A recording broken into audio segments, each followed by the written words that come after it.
Hello दोस्तों, नमस्कार। मेरा नाम अनूप मिश्रा है। आपके अपने चैनल लर्न विथ हल्का में आपका हार्दिक स्वागत है।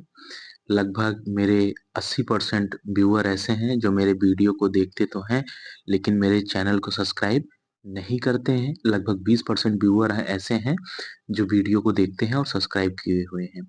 तो आप सबसे विनम्र आग्रह है कि आप सभी इस चैनल को सब्सक्राइब करके इसे अपना परिवार बनाएं और आगे चलकर शिक्षक जगत से जुड़ी समाचार जानने के लिए इस पर बने रहे। समय समय पर सटीक और सही खबर आपको मिलेगी, कोई भ्रामक जानकारी नहीं मिलेगी। अब बात करते हैं 8वें वेतन आयोग की। इस समय बहुत चर्चा में है चारों तरफ कि 8वां वेतन आयोग लगा, 8वां वेतन आयोग। तो आइए देख लेते हैं कि 1 से 5 के वेतन में जब 8वां वेतन आयोग लगेगा लगेगा तो क्या फर्क पड़ेगा।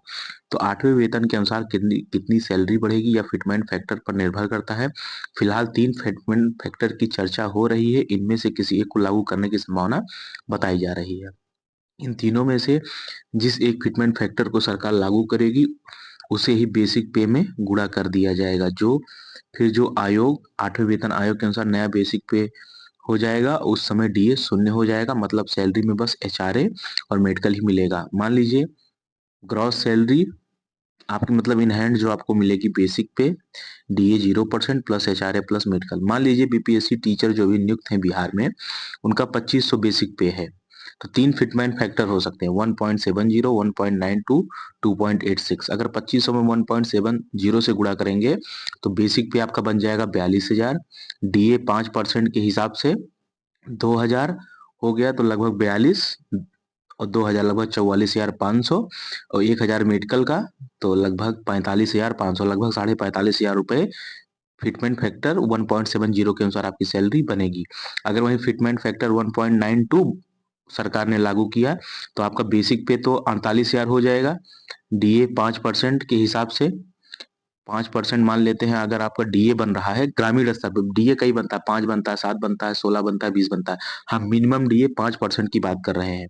तो 1000 रुपए मेडिकल का अगर जोड़ दिया तो आपका लगभग 49,000 हो गया। एचआरए यानी कि 5% अगर आपके एचआरए हम इसमें जोड़ देते हैं तो लगभग 48,000 में 5% एचआरए, तो लगभग 500 2500, लगभग 2400 ये बनेगा। तो 49,000 प्लस 2400 तो यानी कि 53 52 53 हजार के समथिंग आपकी सैलरी इसमें बनेगी ग्रॉस। और उसके बाद अगला है 2.86 फिटमेंट फैक्टर जोड़ता है तो आपका बेसिक पे 71,500 रुपए हो जाएगा। 1000 मेडिकल जोड़ेंगे तो 72,500 हो जाएगा।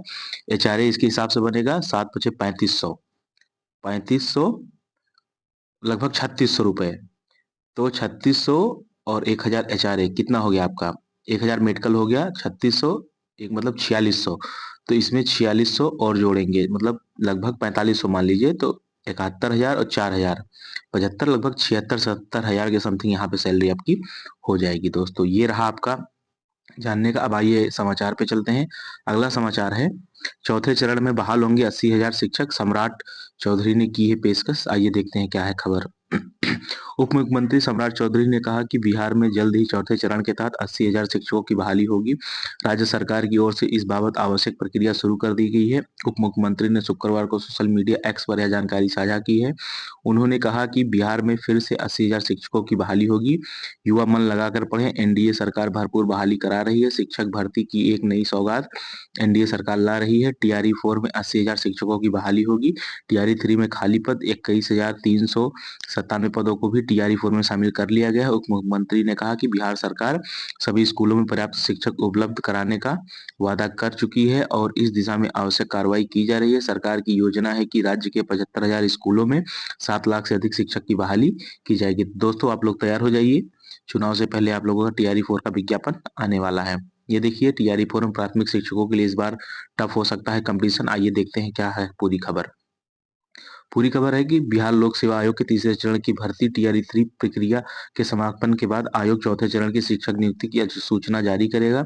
बिहार लोक सेवा आयोग चौथे चरण में शिक्षक बहाली के तहत इस बार जो वैकेंसी आएगी उसमें प्राथमिक शिक्षकों के लिए पिछली वैकेंसी से अधिक आवेदन रहने की उम्मीद है और एक्सपर्ट के अनुसार इस बार परीक्षा टफ होगी। मिली जानकारी के अनुसार डिस्टेंस मोड यानी एनआईओएस से डीएलएड करने वाले अभ्यर्थी भी शामिल हो सकते हैं, क्योंकि उन्हें सुप्रीम कोर्ट से क्लीन चिट मिल चुकी है। इसलिए संभवतः व्यक्त की जा रही है कि टीआरई 4 में से प्राथमिक शिक्षकों के पदों के लिए आवेदनों की संख्या 3 से 4 लाख हो सकती है। ठीक है दोस्तों, ये हो गया समाचार। अगला समाचार है, फर्जीवाड़ा कर शिक्षिका बनी पाकिस्तानी सुमाइला खान बर्खास्त, एफआईआर दर्ज। पाकिस्तान की एक महिला शिक्षिका थी, वो बिहार में शिक्षक बन गई थी। आइए उसी के, ये उत्तर प्रदेश में शिक्षक बन गई थी, उसी के बारे में समाचार पढ़ लेते। लिखा है, फर्जी दस्तावेज के सहारे प्राथमिक विद्यालय में शिक्षिका की नौकरी हासिल कर लेने वाली पाकिस्तानी महिला सुमाइला खान को बर्खास्त करने के साथ ही फतेहगंज पश्चिमी थाने में रिपोर्ट दर्ज कराई गई है।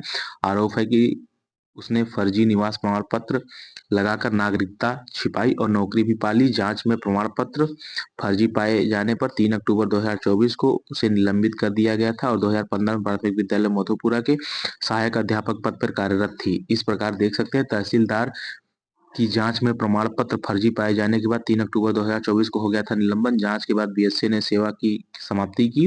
फतेहगंज पश्चिमी ब्लॉक के प्राथमिक विद्यालय में तैनात। 2 साल की उम्र में मां के साथ 1981 में आई थी रामपुर।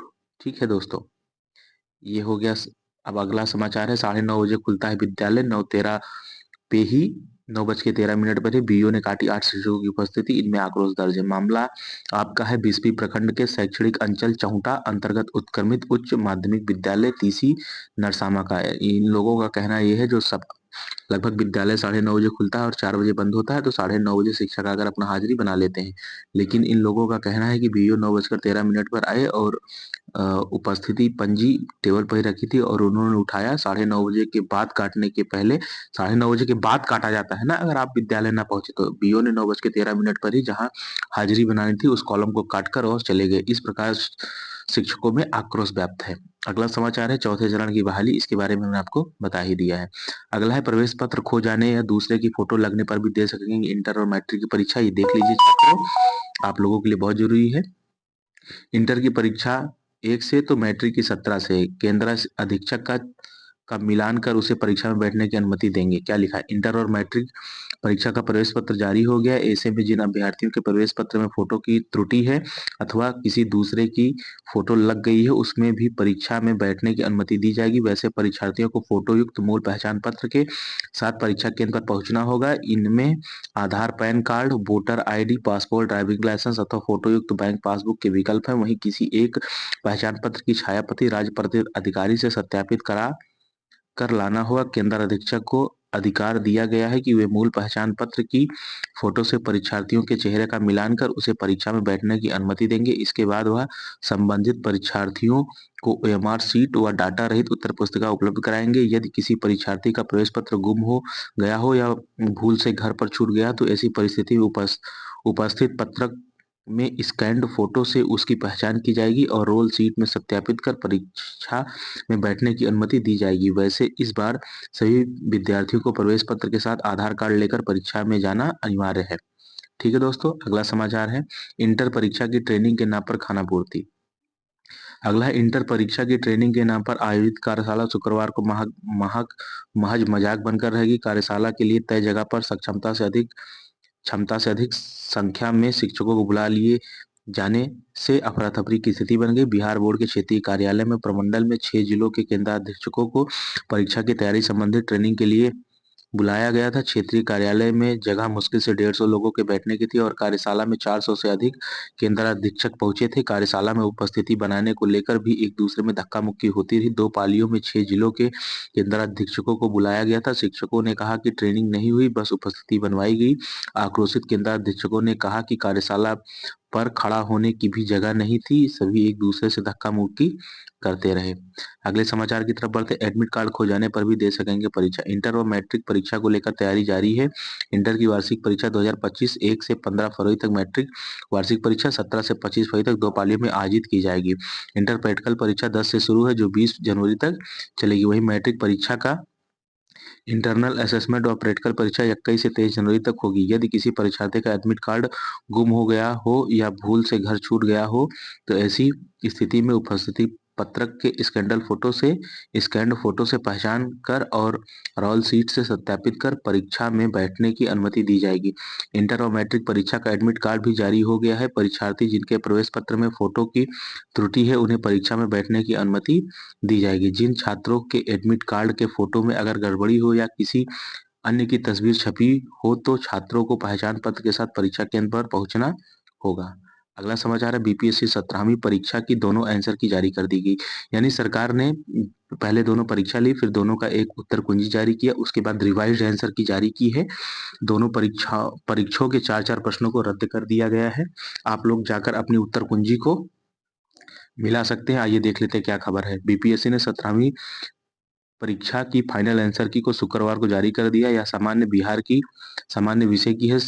आंसर की 13 दिसंबर और 14 दिसंबर दोनों दिन की परीक्षा की है। दोनों परीक्षाओं के 4-4 प्रश्नों को रद्द किया गया। पुनर्परीक्षा के एक प्रश्न के उत्तर में विकल्प में बदलाव है। 13 दिसंबर के प्रश्न पत्र सेट ई के प्रश्न संख्या 58, 101, 114 व 117, सेट एफ की संख्या इतना इतना इतना इतना इतना इस अपना आप देख सकते हैं कर दिया गया है कि 148 नंबर के विकल्प बी से डी कर दिया गया। प्रारंभिक परीक्षा का परिणाम जनवरी अंत में संभव है।